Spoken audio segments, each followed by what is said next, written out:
What's happening, my Jacked family? Coach Scott here, jackedafter40.com and shreddedafter40.com. Today we're going to talk about the fuck it diet experience, something that most of us can relate to. It's that moment of weakness and irrational thinking when we are faced with a temptation. And typically what happens is that we don't just have that bowl of ice cream. That bowl of ice cream leads to the entire tub of ice cream, followed by a bag of chips, then a chocolate bar, and it just becomes an overeating experience. And while we are consuming in excess, we are justifying it by telling ourselves, you know what, we've been good all week long and we'll just start again tomorrow and get right back on track. But the worst part isn't the fact that you overindulge. The worst part is the mindset, feelings, and emotions that go along with this experience.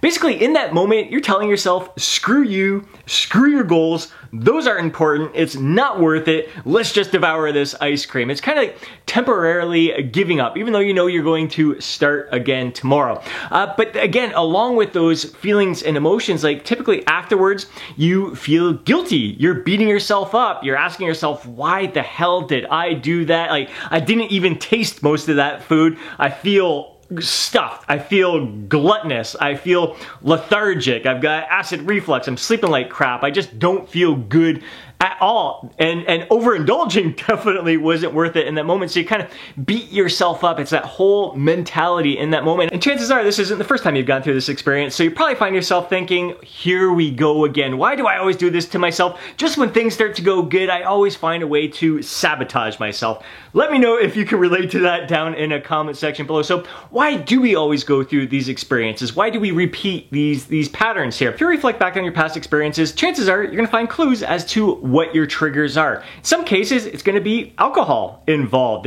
which inhibits your decision making, may lead you to eat something that you don't really want or need in that moment and continue to eat it in excess. Other situations, you may be dehydrated. I know that is a cue for me. Whenever I find myself rummaging through the cupboards looking for food, I gotta think to myself, why am I doing this? Like, I've eaten the same amount throughout the day, I'm getting an adequate amount of nutrition throughout the day, why am I looking for food? Especially when I'm not even really hungry. A lot of times, I'm dehydrated. I didn't drink enough water throughout the day. And many cases for me, it's because I didn't get an adequate amount of sleep the night before. Especially if I've gone a couple nights or a few nights in a row without getting at least 7 hours of quality sleep.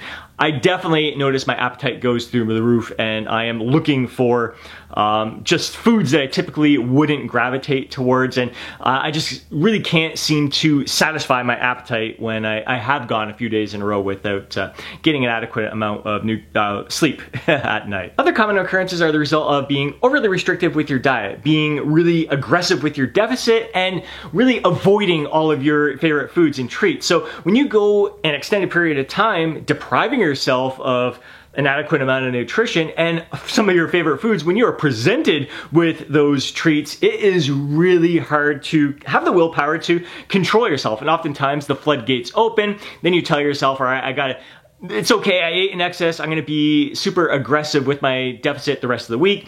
And then you get to that point again, 6 days later, you're like, oh my God, I really need a refeed day. And you start pigging out like crazy. You're like, my body's craving carbs. My body needs this refeed. When it's the result, you just repeat that pattern of being overly aggressive, overly restrictive with your diet. And then you need that binge to kind of satisfy that craving rather than kind of leveling things off there. I know for myself personally, when I keep my calorie deficit moderate and consistent throughout, I don't have cravings, and I don't really have a lot of the desires for a lot of treats I have. I don't feel like I need a refeed or anything like that. My energy is sustained and I feel like my body is being nourished enough that it doesn't feel deprived of micronutrients or I don't feel deprived of any of my favorite treats as well. And that's the best part about following this flexible dieting lifestyle, is that you know you can consume your favorite treats any day, anytime, as long as you're hitting your calorie target for the day. So when you're faced with a temptation, you may have already had that treat the day before.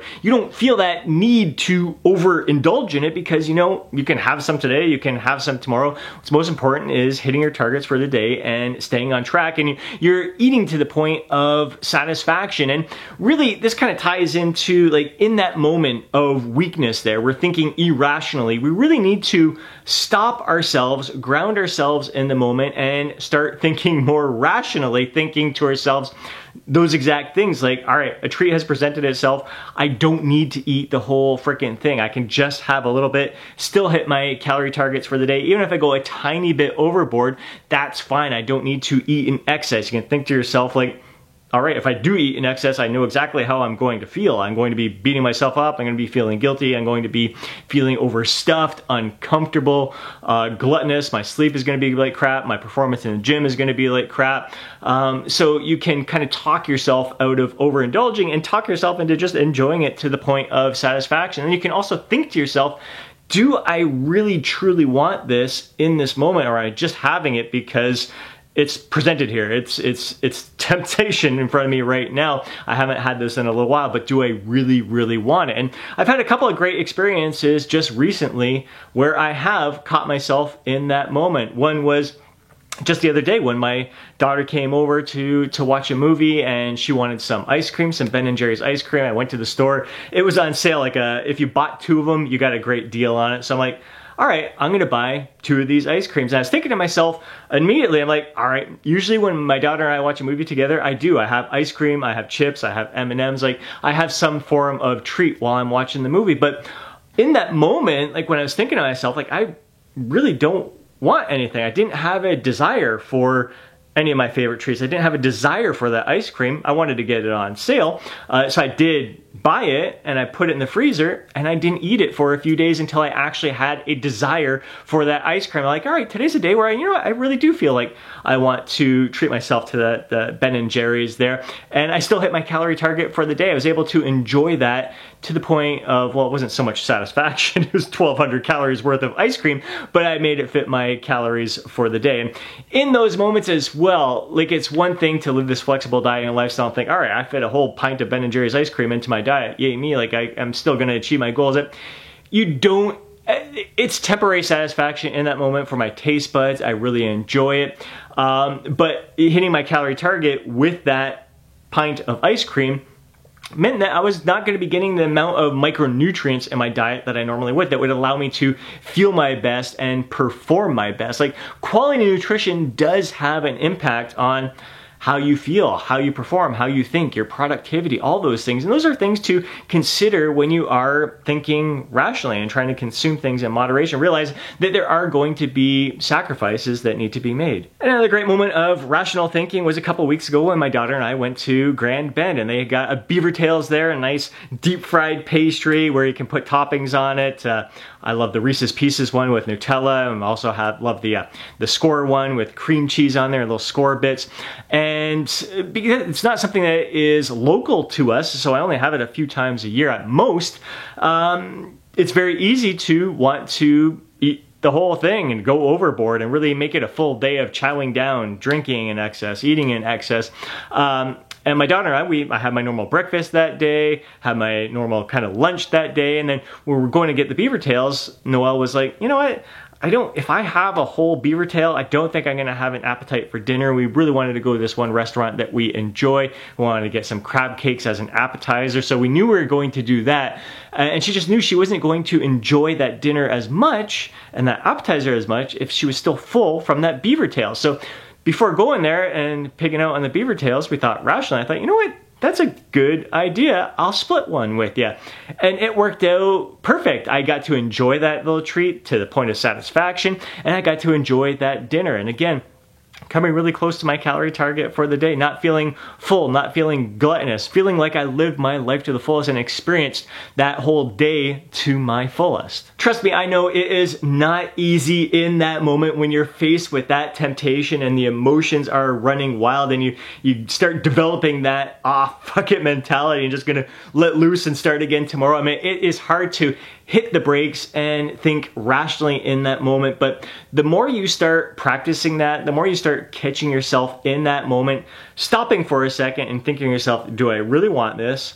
How much of it do I actually need to really thoroughly enjoy this? Like savoring every bite, enjoying the experience, eating in moderation to the point of satisfaction. Like, start thinking rationally about the experience. Like, if you do want it, all right, how much do you actually need of it right now to feel satisfied, to really fully enjoy this experience? I know it's not easy to hit those brakes in that moment to start thinking these things, but it does pay. It does pay to think what's going to serve you best in this moment, what's going to allow you to enjoy this moment to the fullest and still make progress towards your goals. And so again, if you decide I'm going to enjoy that treat, and maybe you eat to the point where you're in a gentle calorie surplus for the day, you know that it's going to be way easier to make progress throughout the week rather than throwing your arms up in the air saying, oh fuck it, screw this, I'm going to pig out right now. Then you really got your work cut out for you. And again, at that point, when you do develop that oh fuck it mindset there, the feelings of guilt, the feelings of beating yourself up come with that. Whereas if you think rationally about that experience and you decide to either consume it to the point of satisfaction or you decide to abstain from it in that moment because you don't really need it at all, you walk away with a sense of victory, a sense of empowerment, a sense of control. Because when you're in that moment where you say, oh fuck it, you gave control to that food, and that is not a good, healthy experience there. We can't control everything, but again, we don't want to allow the food to have that kind of control over us. These off bucket diet experiences really come down to instant versus delayed gratification, and we are instant gratification beings, never more so than right now during this time. We want results now. We want everything right now. And delaying our gratification, like your transformation, getting lean after 40, that takes time. That could happen 4 weeks from now, 8 weeks from now, 12 weeks, 16 weeks. Like, it's going to be some time in the future. That's going to require some sacrifices. You're going to have to sacrifice some instant gratifications for the incredible gratification you're going to experience when you finally achieve your goal of getting lean after 40 and staying lean after 40. So it is really important to really follow an approach that allows you some of that instant gratification along the way while still keeping your focus on the delayed gratification, really reminding yourself of why delaying your gratification until you achieve your goal is worth it, why it is so important to you, how good it's going to feel, how it's going to impact all aspects of your life, whether it's your confidence, your zest, your vitality, your health, your mood, like how it's going to impact the relationships you have, how it's going to impact maybe your business, your work. Like, there's so many different aspects that transforming your body can impact. And just the exercise of delaying gratification and to stopping yourself in that moment, resisting that temptation to delay that gratification in the future, that speaks volumes for your character, and that is an experience that can carry over into other aspects of your life as well. The bottom line is that if you're having these off-bucket diet experiences, you are not alone. It happens to the best of us. It used to happen to me a hell of a lot. The key is that you want to try to keep those experiences few and far between, and you want to have those experiences be less and less. I've had some great conversations with clients recently where their off-bucket experiences still lead them to the point of eating to the point of satisfaction, eating to the point of hitting their calorie target or just in a gentle surplus. They're controlling those off-bucket moments more than they ever did before, and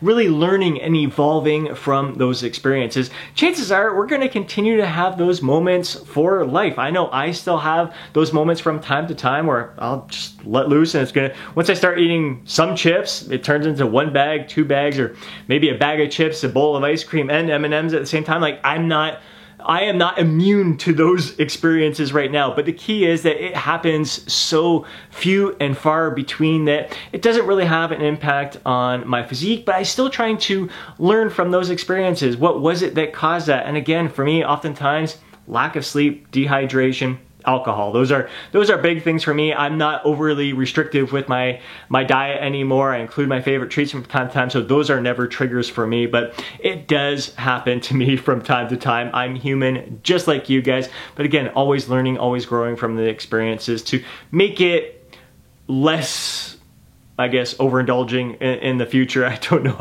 the right words to describe all that, but to just cause the impact to make it less and less each and every time. But learning and growing from the experience is absolutely key. I hope you enjoyed today's video. If you did, please do me a favor and smash that thumbs up button. I'd really appreciate it. If you know a fellow bro who would benefit from watching today's video, do me a favor and share it with them. More than anything, I'd love to hear from you down in the comments section below. Share your thoughts, share your experiences, share your feedback on this topic. Can you relate? I'm sure you can. I'm not the only one that goes through these experiences, neither are my clients. So let's learn and grow from each other's experiences, see how we are evolving, what we've learned from them, and how we are improving upon these experiences together. And before you go, don't forget to download your free guide, Jacked After 40. Have yourself an amazing day. Catch you in the next video.